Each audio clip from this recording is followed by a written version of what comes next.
Salut à toutes et à tous, bienvenue dans Tour d'Europe, votre émission sur l'actualité du football européen, à retrouver chaque lundi sur la chaîne YouTube d'Eurosport France. Je suis Arthur Merle, je suis très content comme d'habitude de vous retrouver et de retrouver nos invités que voici. Elton Mokolo d'abord, notre spécialiste de la Ligue 1 qui va nous parler un petit peu de ce qui s'est passé dans la Ligue des Talents ce week-end, mais qui va surtout se projeter sur ce barrage retour de Ligue des Champions entre le PSG et Monaco. Monaco peut-il réaliser l'exploit ? On lui pose la question. On ira ensuite rejoindre Philippe Auclair, notre spécialiste foot anglais, qui va nous parler de la semaine assez folle d'Arsenal. Match nul très décevant à Wolverhampton, puis victoire spectaculaire à Tottenham. Quel visage faut-il retenir de ces Gunners ? On demande à Philippe. On ira ensuite rejoindre Anna Caro en Liga. On va parler Real Madrid, mais surtout Kylian Mbappé, l'attaquant français qui commence à cristalliser certaines critiques, notamment pour son manque d'appel dans la surface du côté du Real. On va faire le point sur ce dossier qui est aussi un dossier sur son état physique, vous verrez. Et puis on terminera en Bundesliga où on va déjà se projeter sur le choc du week-end prochain entre Dortmund et le Bayern Munich. Est-ce un choc pour le titre, en sachant que le Bayern a 8 points d'avance ? Comment le BVB est devenu invincible ou presque ? On pose toutes ces questions à David. Voilà pour le programme. Le rappel, c'est toujours le même. Vous pourrez retrouver les meilleurs moments de cette émission en petite pastille vidéo sur eurosport.fr. Et puis bien sûr, comme d'habitude, l'intégrale est juste ici sur la chaîne YouTube d'Eurosport France. Le topo est complet, on est prêt, c'est parti. La Ligue 1 pour commencer ce Tour d'Europe et notre spécialiste du foot français, Elton Mokolo, qui est avec nous. Salut Elton, comment ça va ? Comment s'est passé ton week-end de football ? Bonjour Arthur, bonjour à tous. Écoute, ça a été encore une fois un week-end de Ligue 1 qui a été quand même riche en informations, riche en buts avec des matchs qui ont été quand même très prolifiques, que ce soit au Parc des Princes, que ce soit du côté de Brest, que ce soit du côté de Lens et que ce soit enfin du côté de Strasbourg. Bon, comme d'habitude, on fait notre petit point course au titre, parce qu'il s'en passe des choses dans cette course au titre. En France, on ne s'ennuie pas. Chassé croisé de leader une nouvelle fois, avec cette défaite donc lensoise à domicile contre Monaco, la victoire du PSG contre Metz, on parlera de Paris après. Mais d'abord donc, cet écroulement du RC Lens, cet effondrement face à Monaco, 3 buts pris en quelques minutes. Qu'est-ce qui s'est passé pour les 100 et or ? On ne l'avait pas forcément vu venir, c'est la dynamique de l'imprévu, de l'imprévisible qui est tombée du côté du Stade Bollaert. Au moment où Florian Thauvin marque le but du 2-0, on se dit que Lens il va tout droit, Ouais. Monaco et davantage va basculer vers le match retour contre le PSG en Ligue des Champions. Et c'est tout l'inverse qui s'est produit. Lens a fait preuve d'une défaillance mentale. Il n'y a qu'à écouter et lire les propos de Pierre Sage, à savoir que Lens a donné des buts. Alors attention, Monaco est quand même allé chercher ses buts, il faut quand même le préciser. Mais Lens a fait preuve d'une défaillance mentale, Lens a fait preuve de fébrilité. Et Lens a concédé sa deuxième défaite de la saison du côté de Bollaert face à un Monaco qui, pour le coup, n'a rien lâché. Monaco y a toujours cru à 2-0 et petit à petit, on a vu que Monaco pouvait aller faire cette fameuse différence. La différence a été faite et pour Lens, on va dire que c'est une piqûre de rappel, à savoir que Monaco est bien placé pour savoir parce que 2-0, il n'y a rien qui est acquis dans un match. Monaco l'a pris à ses dépens mardi en Ligue des Champions. Lens a pris à ses dépens à Bollaert et c'est une piqûre de rappel. Pourquoi ? Parce que dans ce qui va être maintenant cette course à deux pour le titre, il va falloir aller chercher ses points. Quand bien même tu t'appelles le RC Lens, quand bien même tu as une réussite qui était jusque-là insolente, quand bien même tu mènes 2-0, rien ne sera acquis. Et Lens a pris encore une fois à ses dépens. Ouais, on reparlera de Monaco juste après aussi pour parler de ce barrage à venir de Ligue des Champions. Autre rencontre avec des S qu'on attendait, c'était celle des clubs entraînés par des nouveaux coachs. On pense au Stade Rennais désormais de Franck Hez, on pense à l'OM de Habib Beye. Pas les mêmes destins pour ces deux équipes. L'OM qui s'incline en ouverture de cette journée à Brest 2-0. Bon, on a une équipe qui est encore malade. C'était la pire configuration possible, se déplacer chez le Liverpool du Finistère avec un entraîneur qui a seulement un entraînement en moins, avec une équipe qui marque très rapidement, une équipe en face qui affiche très peu de confiance, une équipe marseillaise qui a très peu d'automatisme. Résultat des courses, victoire méritée pour Brest. Brest qui confirme notamment sa remontée vers la première partie du championnat, tandis que l'Olympique des Marseille est complètement à l'arrêt, depuis plusieurs semaines. On rappelle, c'est une équipe qui a seulement remporté 2 matchs de Ligue 1 en 2026 face à Angers et face au RC Lens, il faut quand même le signaler. Mais l'Olympique des Marseille a beaucoup trop de problèmes pour être compétitif en Ligue 1. Là, va y avoir un stage du côté de Marbella où l'objectif sera clairement de laver les têtes et en même temps penser football parce que Bien sûr, ouais. je veux bien qu'on lave les têtes, mais il faut aussi penser aussi à travailler tactiquement parce que la compétition n'attend pas. Et le prochain match, c'est un match ô combien important contre l'Olympique Lyonnais, à savoir qu'une défaite condamnerait pour moi le podium, à savoir 8 points de retard face à l'Olympique Lyonnais. Pour moi, ce serait quasiment rédhibitoire. Tu fais la transition vers l'OL, fin de série pour l'OL qui n'égalera pas l'Olympique Lyonnais de 2006 de Gérard Houllier. Défaite complètement logique sur la pelouse de Strasbourg dimanche soir. Il manquait trop d'éléments à l'OL et puis ils étaient opposés à une équipe trop forte pour eux. Défaite logique pour l'Olympique Lyonnais qui a été battu par une équipe de Strasbourg qui a été supérieure. On connaît Strasbourg, un match du dimanche soir, match où il y a toutes les caméras, les individualités vont se mettre en avant. Et ça n'a pas loupé. Ça n'a pas loupé face à l'Olympique Lyonnais. On a eu un début de match tambour battant de Strasbourg avec des occasions à l'appel. Un Dominique Greif qui a été décisif à plusieurs reprises. Mais Strasbourg a fini par marquer avec ce super but collectif conclu par Godot, et l'Olympique Lyonnais n'a pas été en capacité de trouver des réponses footballistiques. Il y a eu un manque d'ailier pour moi. La formule Abner sur le côté gauche, Hendrick sur le côté droit n'a pas forcément marché. Il manquait de la percussion, il manquait de la profondeur. Et sur le standard technique, ça a été trop décevant avec en symbole Tessman et Morton qui ont été bouffés par le milieu de terrain adverse. Strasbourg a même eu de la réussite au cours de la seconde période avec notamment ce but de Moreira dévié par le malheureux Tessman. On a cru à un moment donné qu'avec le but de Corentin Tolisso, le match pouvait s'inverser. Strasbourg a fini par marquer sur penalty avec Panicelli. Je ne dirais pas que c'est un coup d'arrêt pour l'Olympique Lyonnais, mais c'est une défaite qui est méritée, une défaite qui rappelle pour l'Olympique Lyonnais que il va encore falloir cravacher sur les 3 compétitions et que c'est une piqûre de rappel, encore une fois, bienvenue. Ouais, ça rend cet Olympico de dimanche prochain d'autant plus excitant. On sera évidemment là pour en parler le lundi qui suivra. Mais projetons-nous d'abord sur ce qui nous attend en Ligue des Champions cette semaine, ce PSG Monaco. Elton, je vais lire 2 déclarations pour poser un petit peu le contexte. 2 déclarations parisiennes après leur victoire face à Metz. D'abord celle de Luis Enrique. Qui peut penser que c'est déjà bouclé? Celui qui pense ça se rate clairement parce que c'est le 2e match. Il y a une équipe qui n'est pas loin au score avec le besoin de gagner. Il va falloir savoir gérer ce match. Et Lucas Hernandez, mercredi, ce sera un match différent, mais on sait que Monaco est capable de faire de grandes choses. Ils l'ont montré à Lens. Il faudra être prêt. Elton, est-ce qu'on va avoir... comment on aborde ce match? Est-ce que ce PSG est en pantoufle avec un petit score à gérer, tranquille au Parc des Princes? Ou est-ce qu'on a encore un monde où Monaco peut vraiment espérer faire un gros coup au Parc? Paris doit être méfiant, Paris doit être compétitif parce que Luis Enrique, au cours de sa première saison avec le PSG, nous a souvent martelé l'importance des 4 mi-temps en Ligue des Champions. Ouais.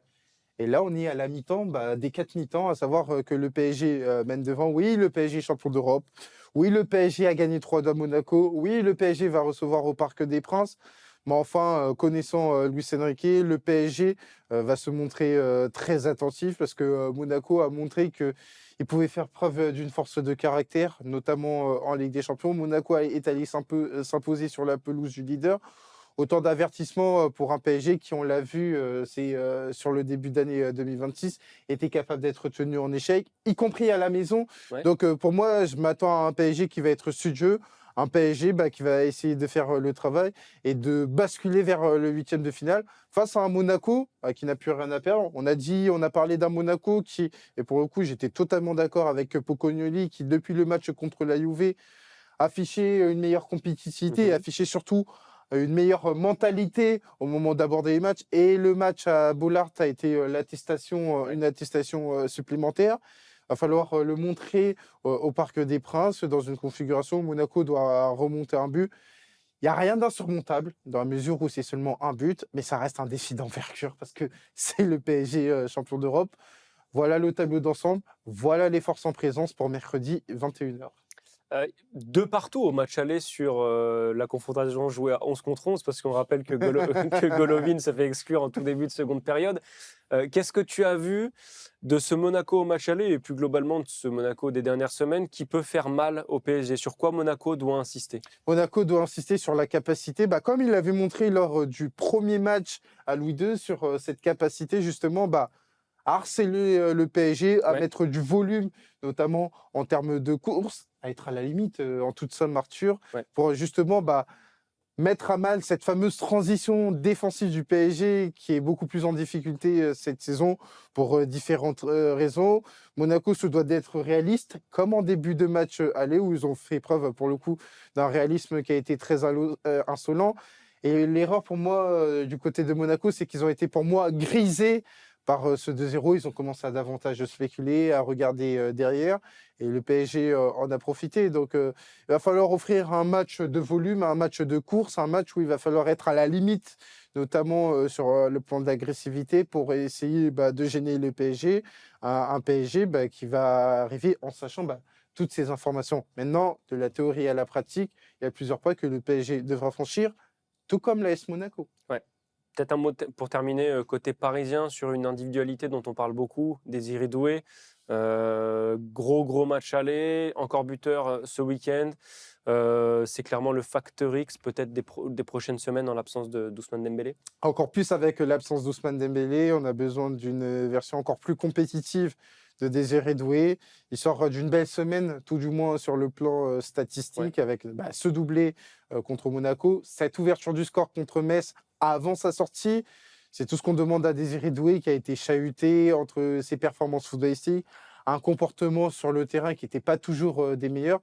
Mais ça reste un Désiré Doué qui est encore en apprentissage. On parle d'un joueur qui a 20 ans, un joueur qui est amené à avoir de l'irrégularité dans ses performances, mais un joueur dont on a besoin pour ce match retour de Ligue des Champions. Je pense que sa sortie contre Metz au cours de la mi-temps, c'était dans une optique de le préserver pour Metz, où là, pour le coup, il faudra une version 100% de Désiré Doué, parce que Désiré Doué reste un joueur sur qui le PSG doit compter. On verra s'il peut compter sur sa star, sa jeune star, le PSG, mercredi soir en Ligue des Champions au Parc des Princes. On va suivre ça avec attention, on en reparlera ensemble évidemment, Elton. Merci pour ton analyse. On va te laisser là et nous, on traverse la Manche et on rejoint Philippe Auclair en Première Ligue. Allez, poursuivons ce tour d'Europe du côté de l'Angleterre. On accueille notre spécialiste du football anglais, Philippe Auclair. Salut Philippe, content de te retrouver. On n'était pas avec toi la semaine dernière. Très content de reparler Première Ligue. Et évidemment, on a beaucoup de choses à se dire. Parce qu'il s'est passé des choses du côté du leader Arsenal sur la semaine qui vient de s'écouler. Il y a d'abord eu ce nul très fâcheux sur la pelouse du dernier Wolverhampton. Et puis cette victoire assez spectaculaire dans le derby du nord de Londres, 4-1 dimanche. Philippe, il faut que tu nous aides à y voir plus clair. C'est quoi le vrai visage d'Arsenal? C'est celui du milieu de semaine ou c'est celui de dimanche?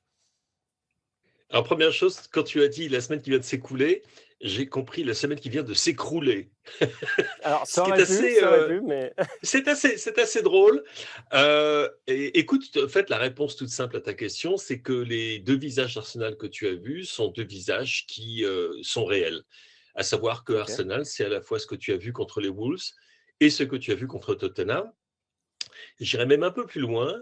Je dirais que lorsque je lis les comptes rendus du derby du nord de Londres ce matin, ou que j'écoute les analyses qui se sont succédées sur les plateaux télé et tout ça, j'ai pas vraiment l'impression qu'on ait vu le même match. Et je crois qu'il y a toujours une tendance à utiliser un score final comme étant le moyen qui te permet d'avoir un jugement définitif sur ce qui s'est passé pendant 90 minutes, ce qui n'est pas le cas. Et dans le cas d'Arsenal, quand on revient à ce qui s'est passé à Wolverhampton, qui était absolument effrayant, hein, très honnêtement, parce que mener 2-0 chez le dernier du classement et se faire remonter de la sorte, perdre complètement son football, perdre toute organisation. Et au bout du compte, je te dirais qu'Arsenal s'en est pas trop mal tiré avec un match nul là-bas. Ça c'était plutôt inquiétant. Et ce qu'on a vu hier, c'était pas inquiétant, c'était plutôt l'inverse. Mais ce n'était pas non plus un Arsenal totalement dominateur qu'on a vu à White Hart Lane. Et je sais que je vais peut-être en surprendre quelques-uns comme ça qui n'auront vu que les meilleurs moments du match, les buts de Gyökeres, les buts de Eberechi Eze. Mais ça n'a pas été aussi simple qu'on le dit aujourd'hui. Au bout du compte, ça l'a été, on est d'accord. Nouvelle victoire par 4-1 sur Tottenham. Arsenal qui assure l'essentiel, à savoir le coussin de 2 points sur Manchester City, enfin de 5, mais bon, ils ont joué un match en plus. Le coussin de sécurité sur Manchester City. Mais c'est vrai que c'est une équipe d'Arsenal, même si les résultats ne sont pas catastrophiques, on a vu beaucoup de choses dans les performances depuis, en particulier le début de l'année, qui font qu'on se pose des questions sur leur capacité à aller jusqu'au bout. Alors hier, bon, on repart de Tottenham un petit peu rassuré si on est supporter des Gunners, mais je pense qu'on a toujours une zone de doute. Disons qu'on a passé un obstacle. Tu imagines un petit peu la situation si Arsenal avait perdu à Tottenham hier, mon Dieu, ça aurait été bon, un Ouais. désastre à tellement de points de vue. Ils ont su contourner l'obstacle des Spurs. Encore une fois, pas aussi facilement qu'on le dit maintenant, mais ils l'ont fait. Donc, si tu veux, c'est les deux. C'est à la fois Ouais. la fébrilité et le manque de contrôle qu'on a vu aux Wolves, mais c'est aussi ce qu'on a vu et qui était parfois très séduisant contre Tottenham. Est-ce que l'un des messages de cette semaine, c'est pas finalement qu'Arsenal doit être un petit peu moins calculateur, notamment quand il mène au score? Parce que ce qu'on a pu reprocher aux Gunners, c'était d'avoir été trop conservateur, de plus vraiment attaquer après avoir Mm. mené 2-0 contre Wolverhampton. Là, contre Tottenham, on a vu autre chose quand même, des Gunners qui continuaient d'attaquer. Est-ce qu'il n'y a pas une clé Oui. ici? Oui, il y en a une, absolument. Je dirais même qu'il y en a même deux. Il y a d'une part Arsenal qui ne contrôle pas les matchs aussi bien qu'il le faisait il n'y a pas si longtemps que cela et qui limite les prises de risque à un point qui est presque ridicule. Et en même temps, dans le même temps, des Gunners qui sont extrêmement vulnérables lorsqu'ils viennent de marquer. Tu as vu encore ce qui s'est passé contre Tottenham avec Oui. cette incroyable erreur de Declan Rice qui donne le ballon et Kolo Muani qui en profite et en profite très bien. Au passage, le finish est franchement de grande qualité. Mais tu as en effet une équipe d'Arsenal qui rentre dans sa coquille. C'est un défaut qu'elle a depuis très longtemps, mais on l'a vu contre les Wolves. Et il y a un exemple moi, qui m'a particulièrement frappé. Je crois que c'était à la 88e minute du match contre les Wolves. Donc Arsenal mène par 2-1. Ils ont un corner. Arsenal est bien évidemment l'une des équipes de Première Ligue et même d'Europe les plus dangereuses sur coup de pied Ouais. arrêté. Au lieu de faire un corner et se dire, bon, on va essayer de tuer ce match, marquer un but, 3-1, et c'est fini, on peut rentrer à la maison, ils jouent un corner court pour conserver le ballon. Et ça, c'est un signal que tu donnes à tes adversaires. Tes adversaires te disent, ah ouais, est-ce qu'ils auraient un petit peu peur par hasard? Mm. Et du coup, il y a cette tendance à se recroqueviller qui joue contre les Gunners. On ne l'a pas vu contre Tottenham hier. On a vu d'autres choses, on a vu des pertes on a vu une certaine fragilité. Puis il y a quand même un truc sur lequel il faut enfin non pas qu'on revienne, mais qu'on mentionne, c'est le fait que lorsqu'Arsenal est à 2-1, il y a ce but refusé, le deuxième but refusé à Kolo Muani. Je Ouais, peux te pour une toute garantir petite qu'il y a beaucoup faute. de matchs pendant lesquels il n'est pas refusé, hein. Et que Ouais, si ouais. jamais tu te retrouves à 2-2 dans l'ambiance de folie qu'il y avait à certains moments, parce que pas à la fin du match, qu'il y avait au Tottenham Hotspur Stadium, ils reviennent à 2-2, les Spurs, c'est un tout autre match. Donc c'est pour ça que je te dis, les choses sont un petit peu, ne sont pas aussi claires qu'il y paraît. Ouais. Mais ce que tu as dit tient parfaitement. C'est vrai qu'il y a du côté d'Arsenal, par moment, une certaine réticence à jouer lorsque le match est là pour être gagné et que du coup, ce qui devrait être une manifestation de contrôle de la rencontre est en fait une expression de crispation. Et cette crispation, tu la ressens lorsque tu es fan, tu la ressens lorsque tu es joueur, et tu la ressens également lorsque tu es adversaire, tu es l'adversaire, et que tu essaies d'en profiter. Pour finir sur Arsenal, Philippe, est-ce qu'il y a quand même un côté rassurant dans la dimension psychologique? J'ai bien compris que tout n'était pas vert concernant le Mmh, jeu. Est-ce que cette réaction-là, 72 heures après une grosse déception qui avait elle-même oui, succédé à un match nul contre Brentford, faut pas l'oublier, est-ce que ça, absolument. même dans les discours d'après-match, c'est quelque chose qui peut marquer peut-être même un tournant sur la manière d'aborder la fin de saison? Ça pourrait l'être. Arsenal a un programme compliqué Ouais, en fin de saison, puisque tu vois un petit peu tu vois leur programme. Bon, ils reçoivent Chelsea, ils battent Chelsea si régulièrement que tu te dis, bon, ça va continuer, mais il y a bien un jour où la série va devoir s'arrêter. Il y a un déplacement à Brighton qui n'est pas simple. Il y a le déplacement à Manchester City le 18 avril qui sera vraisemblablement le match du titre. Tu te rends compte qu'il y a pas mal à la fois des pots de banane et des matchs très compliqués qui restent à venir. Mais l'essentiel a été préservé. Et puis il y a aussi des performances individuelles qu'il faut relever. Le fait que Victor Gyökeres, qui est tellement ouais. discuté depuis qu'il est arrivé à Arsenal, qui marque un doublé de très belle facture, hein, au passage. Les deux finishes sont superbes. Il participe beaucoup au jeu également. Ça, c'est une super bonne nouvelle pour Mikel Arteta.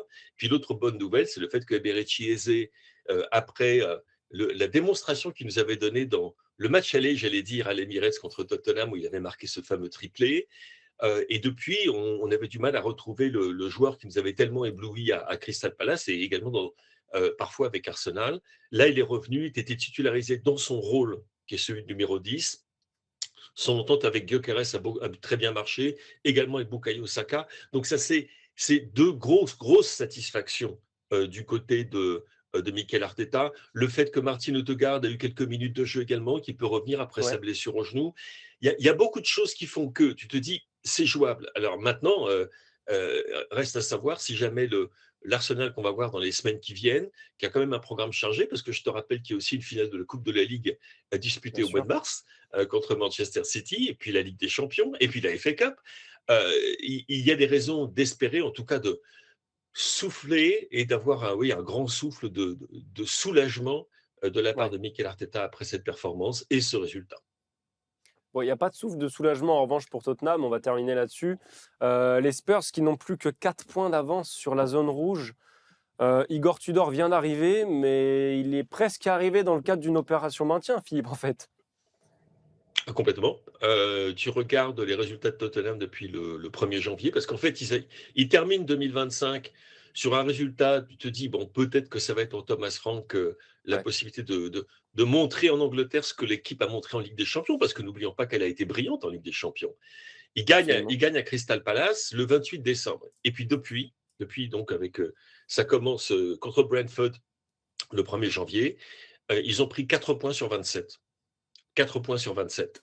4 matchs nuls, 5 défaites. Et puis parfois des vilaines défaites. Certaines performances ont été meilleures que d'autres. Il y a le match nul contre Manchester City, qui est certainement meilleur que ce qu'on a vu, par exemple, contre Manchester United, qui était catastrophique, ou la défaite contre Newcastle, également avant la défaite contre Newcastle, avant la défaite contre Arsenal. Mais tu te poses vraiment des questions. Et ça fait partie de ces équipes dont on se dit elles sont trop bonnes pour descendre. Et tu cherches dans ta mémoire, est-ce que tu en as d'autres en tête? Et puis tu te dis, bah ouais, je me souviens par exemple de l'équipe d'Aston Villa, Aston Villa, ça fait pas si longtemps Mhm. qu'ils sont remontés en première ligue. Moi, je me souviens de l'équipe qui est descendue, il y avait de très bons joueurs. C'était pas un groupe, peut-être le meilleur groupe de première ligue, évidemment que non.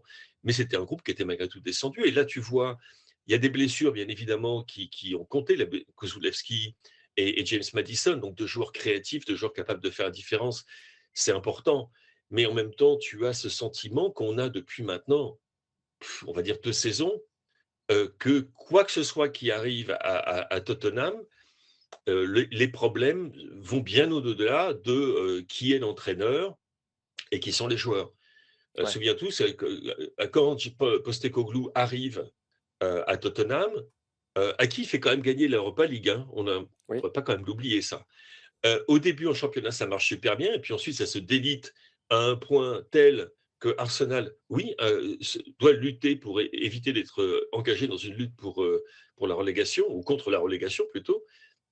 Franck arrive, de la même façon, ça commence plutôt bien, puisque il commence la saison par 2 victoires, dont la deuxième qui est une victoire sur Manchester City à Manchester City, c'est quand même pas rien. En Europe, ça se passe super bien. En championnat, c'est une catastrophe. Et surtout, tu le sens dans le public quand tu vas à Tottenham, quand tu vas, ce que j'appelle toujours White Hart Lane, parce que c'est construit au même endroit, ouais.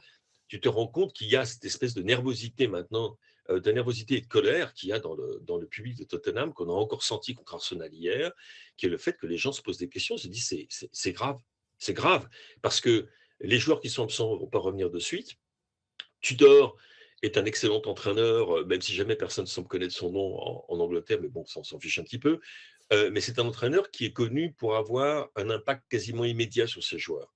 Là, on ne l'a Ouais. pas vu contre Arsenal. On attend de voir ce qui va se passer parce que le prochain match, le week-end prochain, c'est contre une équipe de Fulham qui vient de l'emporter de manière plus que convaincante à l'extérieur. Là, Fulham accueille Tottenham le 1er mars à Craven Cottage.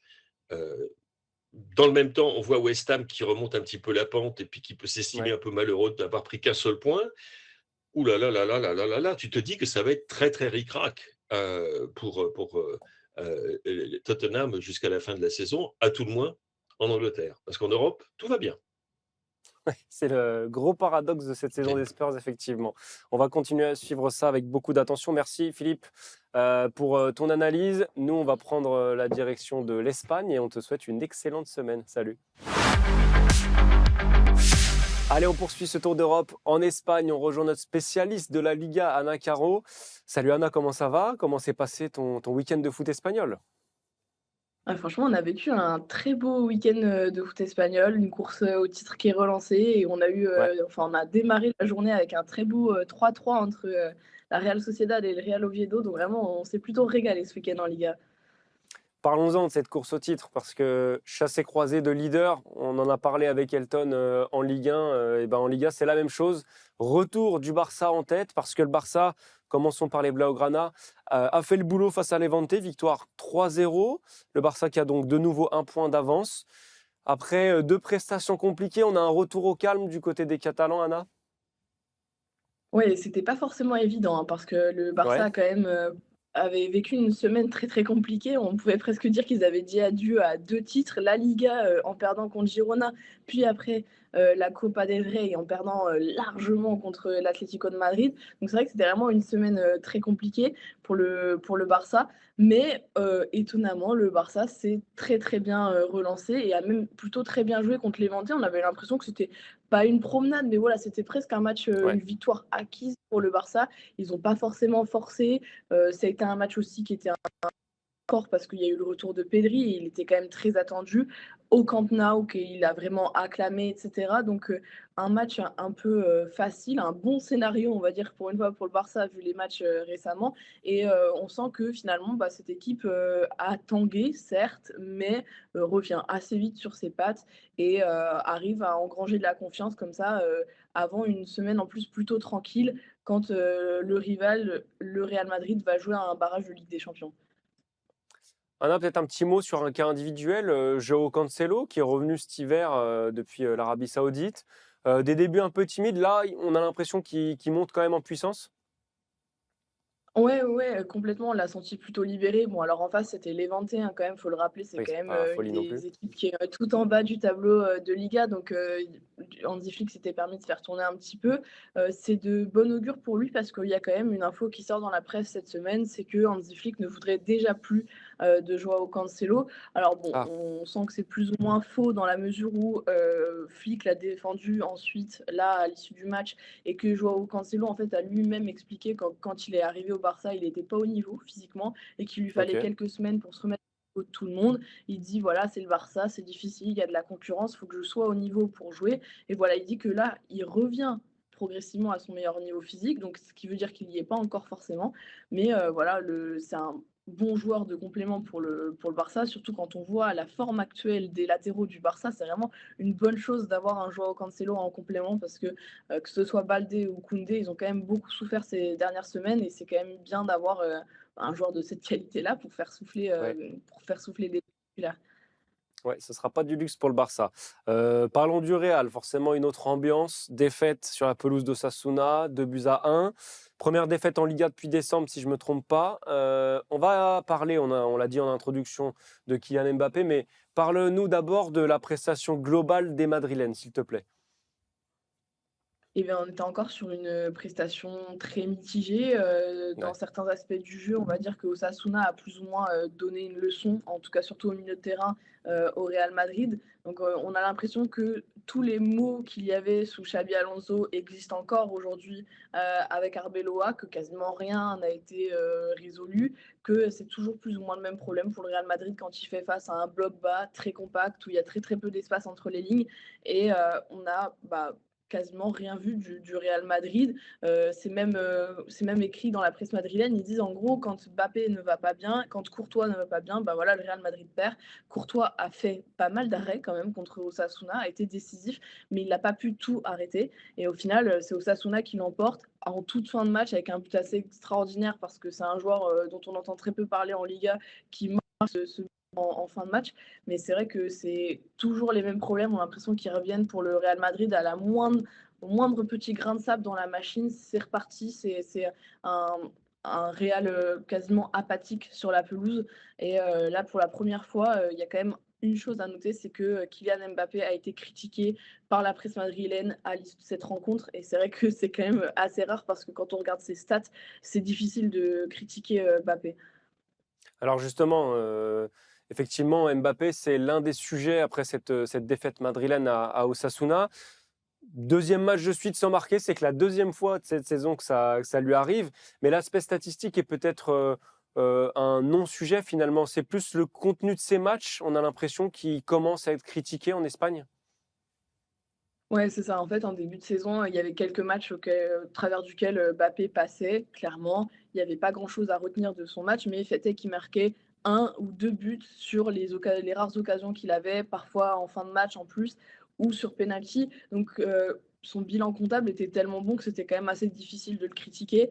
Là, fait est que ça fait 2 matchs du coup qu'il ne marque pas, mais c'est surtout que non seulement il ne marque pas, mais en plus on voit quand même pas mal de lacunes dans son jeu. Donc, on sait évidemment qu'il ne défend pas énormément, mais il y a aussi tout l'aspect de travail du numéro 9 qui lui est reproché, à savoir qu'il va très très peu à la confrontation avec la défense centrale adverse pour Ouais. libérer des espaces, pour faire des appels, pour être à la réception des ballons de ses coéquipiers. Et quand on voit Vinicius, lui, monter progressivement en puissance sur cette saison et qu'il essaye d'avoir Mbappé dans l'axe et de lui remettre parfois des ballons et qu'en fait, Mbappé, il n'est pas forcément là parce qu'il préfère dézoner pour toucher plus de ballons et pas forcément se frotter aux adversaires, voilà, c'est ce qu'on commence à critiquer du côté de Madrid. Il y en a certains même à As qui titraient que Mbappé était disparu carrément. Donc voilà, les mots sont quand même assez forts. Bon, ça reste la presse espagnole, donc il y a toujours un peu d'emballement, que ce soit d'un côté ou de l'autre.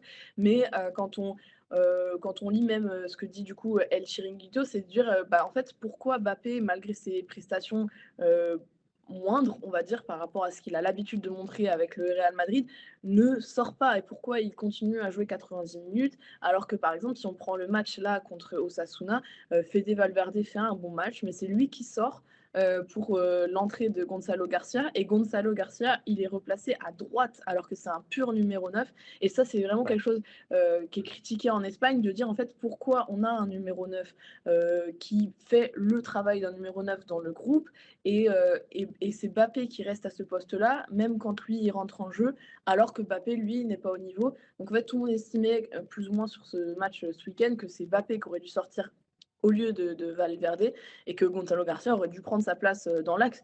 Peut-être que ça aurait changé les choses, peut-être pas, parce qu'on a vu que Gonzalo Garcia, il est quand même assez jeune, il n'a pas énormément d'expérience, donc ça peut aussi lui porter préjudice. Mais il y a un peu de critique sur ce rôle, on va dire, omnipotent, un peu de Mbappé au sein de cette attaque madrilène. Ouais, parce qu'on l'a vu, en fait, Vinicius marquer le but que Mbappé aurait dû marquer dans ce match en faisant un vrai appel de numéro 9. Et je crois qu'au moment de sa célébration, Vinicius lui redit, tu vois, il faut aller un petit peu dans la surface. Du coup, c'est un sujet en interne aussi entre les joueurs. Est-ce qu'il y a, dans ce que dit la presse espagnole, des petites crispations aussi dans le vestiaire ou c'est juste voilà, des échanges tactiques chaque semaine? Non, c'est plus des échanges tactiques parce que les 2 joueurs s'apprécient, mais c'est vrai que, Ouais, fait est qu'ils sont tous les 2 attirés par, ce côté gauche. Donc en fait, depuis le début, il y avait déjà ce problème-là de savoir que, Mbappé marchait parfois sur les plates-bandes de Vinicius et là, Vinicius, lui, il a quand même été habitué à jouer avec un numéro 9 comme Benzema, par exemple et il voit ouais. bien que Mbappé, c'est pas Benzema et qu'il va pas lui mettre, des ballons dans la surface et que sur, 1 ou 2 touches de balle, au milieu des défenseurs, Mbappé va réussir à s'en sortir. Donc c'est vrai que il y a peut-être un peu cette crispation-là, mais le fait est que Mbappé joue numéro 9 au Real Madrid en n'étant pas forcément un pur numéro 9, et ça, c'est pas franchement une découverte aujourd'hui, Ouais. mais le Real ne s'adapte pas en cas de défaite ou de difficulté là contre Osasuna, et qui sait, peut-être que si Gonzalo Garcia était rentré en numéro 9, ça aurait peut-être empêché à ce que le Real Madrid encaisse un but en toute fin de match, et peut-être que ça aurait même mieux fonctionné avec Vinicius. C'est un peu un truc qui revient souvent du côté des supporters madrilènes, mais de dire que les derniers matchs où Mbappé n'a pas forcément joué, le Real, lui, est à côté, d'un point de vue collectif, a excellé. Donc c'est vrai qu'il y a quand même une question qui commence à se poser autour de Mbappé en Espagne, où on est loin d'en faire un paria de l'attaque madrilène, mais il y a quand même un questionnement sur pourquoi il est tout le temps titulaire malgré certaines performances, pourquoi il reste en jeu 90 minutes et, euh, et pourquoi il ne s'adapte pas forcément à ce jeu que nécessite le poste de numéro 9. Dernier aspect pour terminer sur le sujet Mbappé, et pas des moindres, c'est l'aspect physique. Mbappé, il traîne une douleur à un genou depuis décembre, depuis début décembre contre le Celta Vigo. Il y a eu des matchs où il était ménagé, des matchs où il était forfait, d'autres où il est revenu juste après. On a l'impression qu'il ne s'en sort pas. Est-ce que ce sujet-là, physique, il est central dans l'analyse de cette période un petit peu moins bien de Mbappé? Alors pas forcément, parce que, Ok, l'analyse, physique, quand on regarde Arbeloa, il dit hier en match que, quand il décide de titulariser Mbappé, il consulte les médecins, mais il consulte surtout Mbappé et il a dit cette phrase, il a dit: «Si lui, il se sent prêt, il joue» et en fait, c'est un peu le sujet, central en Espagne, c'est de dire que ce serait plus ou moins Mbappé qui décide, s'il veut jouer ou pas. D'ailleurs, c'est ce qui s'est vu en décembre parce qu'il a joué tous les matchs alors qu'il avait déjà cette gêne au genou mais parce qu'il voulait lui battre le record du nombre de buts sur une année civile, de Ronaldo. Au final, il l'a pas battu, mais voilà, il a pris tous les risques pour le faire et bah, déjà à ce moment-là, s'installe l'idée que, bah, en fait, c'est Mbappé qui décide s'il joue ou pas et on le voit plus ou moins là, ça continue en fait. Le français, il décide en harmonie avec Arbeloa, mais en fait Arbeloa quand il arrive à la tête du Real Madrid, il comprend que s'il veut se faire, bien voir du vestiaire, il faut absolument qu'ils se mettent d'accord avec les Vinicius, Mbappé, et cetera et c'est aussi bien ce qui sûr. ressort aujourd'hui quand la presse madrilène dit: «Bah, Mbappé, il devrait sortir», mais il sort pas parce qu'en fait, voilà, il a pas demandé lui à sortir et donc Arbeloa ne se sent pas la responsabilité de le sortir, en sachant que le Français le prendrait potentiellement très mal. Donc c'est vrai qu'il y a une analyse de Mbappé qui est faite, oui, autour de sa blessure parce qu'on dit, bah, enfin, forcément, il est diminué à cause de cette gêne au genou, forcément. Mais malgré tout, c'est lui qui demande à jouer, c'est lui qui demande à être sur le terrain. Donc après, Ouais. derrière, il faut qu'il l'assume, entre guillemets, et que s'il est sur le terrain, bah, faut qu'il soit plus ou moins à 100%. Et après, il peut pas se cacher, en fait, derrière le fait d'être blessé, alors que c'est lui qui a voulu jouer. Donc il y a une partie quand même du staff madrilène qui s'inquiète un peu pour, cette blessure de Mbappé, qui essaye au maximum de le ménager, mais le problème, c'est qu'il y a des matchs là qui sont quand même très importants. Le Real n'a gagné que Ouais. 1-0 à l'aller contre Benfica, donc une élimination contre Benfica, en barrage de Ligue des Champions, ce serait vraiment un énorme coup dur pour Arbeloa. Il peut vraiment pas se passer de Mbappé dans ces conditions-là et d'ailleurs Mbappé le sait et c'est pour ça qu'il va tout faire pour jouer. Là, sans doute qu'il voulait reprendre un peu de rythme Ouais. en jouant contre Osasuna. Bah, c'est loupé parce que finalement le match n'est pas réussi. Mais, comment il y a le cas de la blessure de Mbappé ne fait pas les gros titres en Espagne parce Ok. qu'on estime que c'est plus ou moins lui qui veut jouer et donc s'il joue, faut qu'il assume derrière. Non, mais c'est quand même intéressant d'avoir ce point de vue-là parce qu'en France, on a plutôt tendance à penser que c'est le Real qui force un peu pour que Mbappé joue tous les matchs. Et du coup, intéressant d'avoir ce son de cloche un petit peu différent en Espagne. Merci beaucoup, Anna. On suivra Après, avec attention.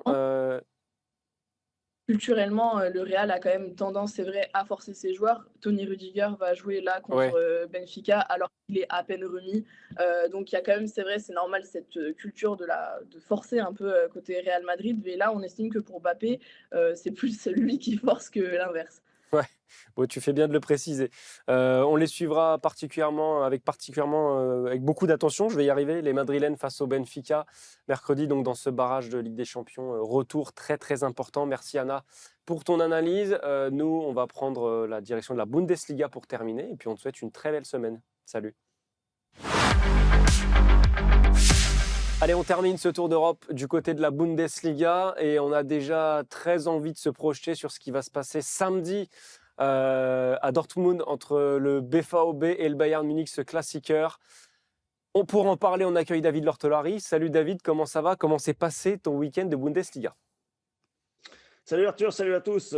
Ça s'est bien passé, on a des buts, hein, toujours le championnat avec la plus grosse moyenne parmi les grands championnats, ça c'est bien. On a vu un Borussia Dortmund qui a souffert hein, et qui pourtant est Ouais. resté invaincu. Je sais qu'on va en dire un mot. Et puis le Bayern qui lui aussi a été un peu bousculé. Donc c'est bien parce que ça nous propose peut-être dans le contexte de ce week-end-là pour la semaine prochaine quelque chose de passionnant et de serré, qui sait.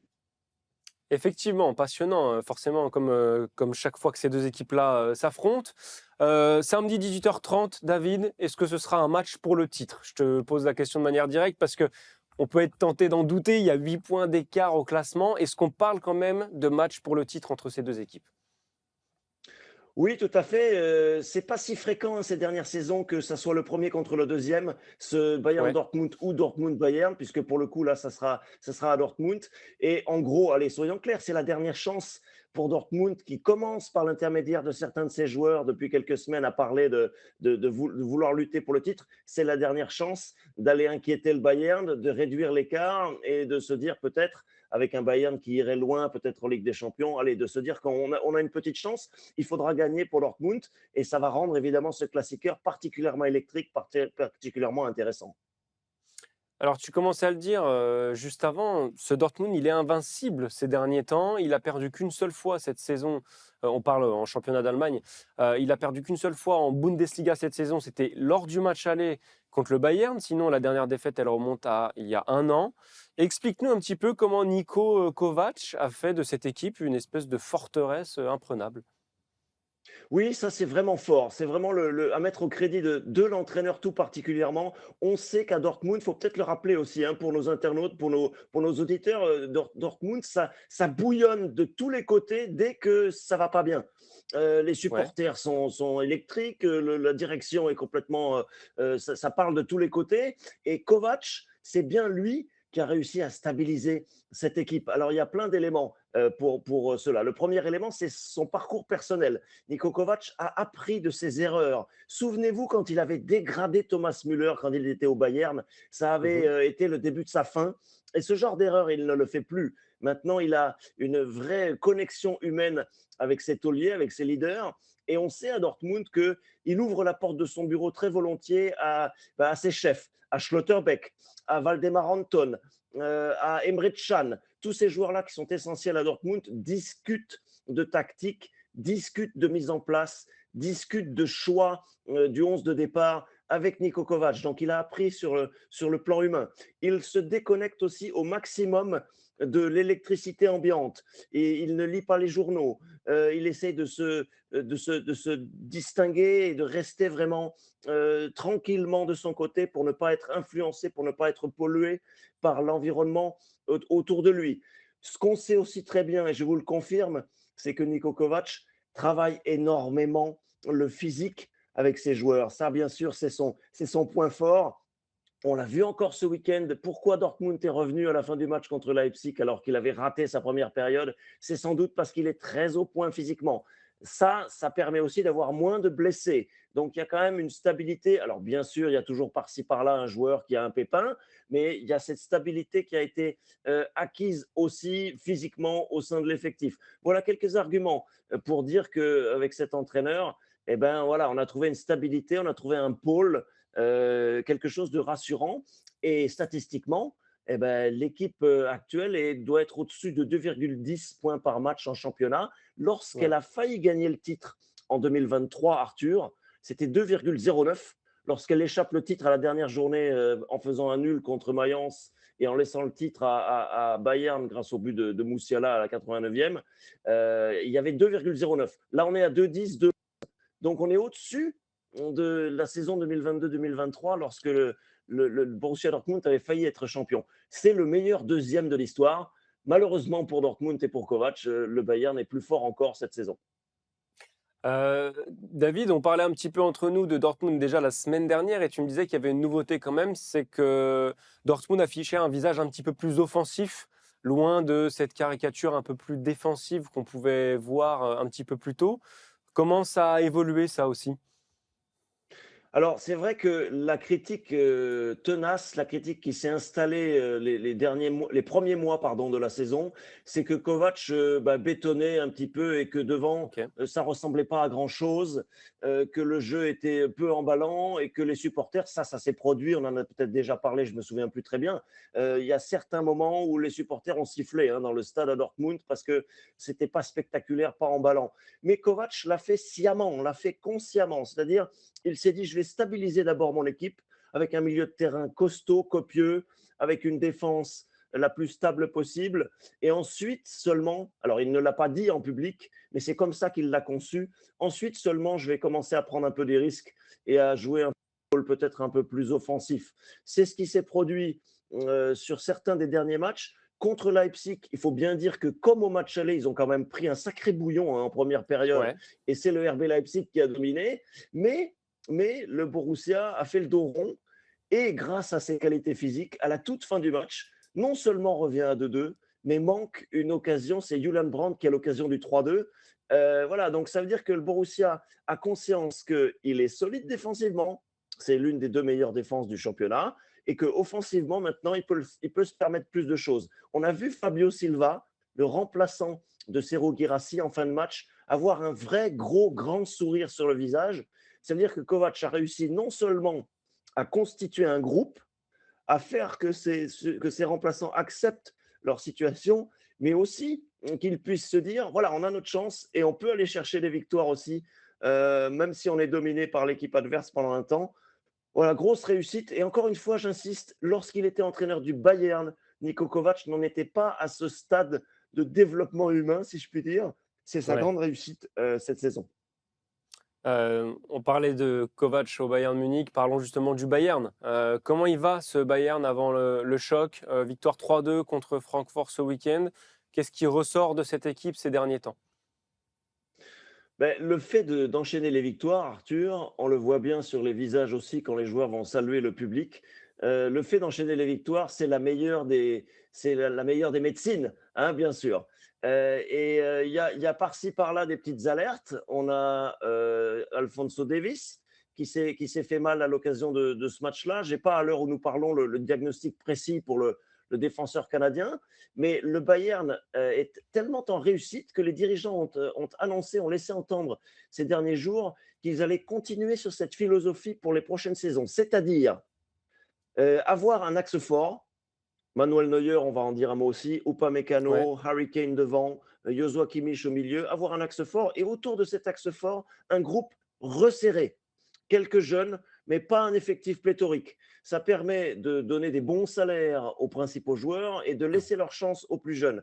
Et sur cette dynamique-là, qui est la dynamique de la saison, on veut continuer et on veut poursuivre les prochaines saisons. Ça peut être risqué, hein, parce que bien sûr, si Harry Kane était absent, il y aurait un gros trou en attaque, bien sûr. Mais on comprend la philosophie aussi qui permet de lutter face aux grosses écuries anglaises, espagnoles, avec peut-être un budget un tout petit peu plus restreint, mais un groupe très compétitif et où tout le monde est concerné. Et puis Vincent Kompany. Là aussi, vous avez vu les dernières sorties de Vincent Kompany qui emportent l'adhésion totale. Et c'est là-dessus que le Bayern a construit sa confiance dernièrement. Une petite interrogation pour terminer sur le cas Manuel Neuer. Tu commençais à nous en parler. Il y a une incertitude liée à une blessure. Où est-ce qu'on en est? Est-ce qu'il va participer à ce match? Est-ce que c'est encore un peu flou? Alors, le Bayern a son matelas d'avance en championnat. Donc, il est bien évident, et les chroniqueurs en parlaient ce week-end aussi sur les différents plateaux des chaînes et des émissions influentes, il est bien évident que pour le Bayern, c'est priorité à essayer d'aller chercher une demi et une finale de Ligue des Champions. Ça veut dire que si Manuel Neuer continue de souffrir de son mollet, on sait que le mollet, c'est toujours délicat parce que c'est ça qui lui fait mal depuis quelques jours.